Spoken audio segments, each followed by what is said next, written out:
Jack and Jill went to the hill, bending hinge joints in their knees. Jack and Jill skipped up the hill while both holding in the sneeze. They skipped with flexion and extension, using all the strength in their feet, hopping side to side without pretension, their abduction and adduction were very neat. They arrived at the well, pulling up their pails, moving flying joints in their feet. With a wrist, the Jack get a grip of the water they could beat. His arms rose up, elevating his head. Then they rose and faced Yeah! Then a slip of the foot from a rock so Jack could play. Each of them he tumbled in this friction, his arm flung with and kept touching it away. Jill stared at his head, up to the side, and all her legs began to run the street. Jack moved his feet, both in aversion and inversion, walking in a down motion. Jill chased after him, very much emotion. Jack fell down, and he broke his crown, which held some of his fibrous joints. At the top, where he had dropped, he bust all his arthritis points.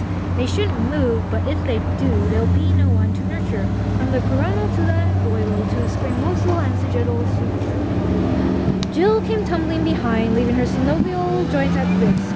Freely movable and unconfined, her diaphroses were unfixed. She reached for her dear brother, her shoulder extended forth. Her ball and socket joint then popped as she went forward. Jill's hand still in rotation, it faced Jack with supination. Jack took notation and responded with pronation. Jill lifted Jack and he rose with elevation. His neck turned, feeling great agitation. The pivot joint of his axis and atlas bones grinded as though they were rugged stones.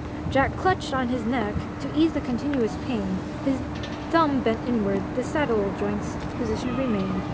Then both full of pain in every possible place, they decided to head home with feeling of disgrace. Their bursa and menisca were throbbing and cramps. If they tried to skip like before, they looked like their cramps. Jack and Jill no longer had any spirit. Their anthrosis were almost at their limit. It was so bad that if they went any further, they could fall apart at any minute. Sore from the tops of to their bottoms, Jack and Jill knew that arthritis would be the least of their problems.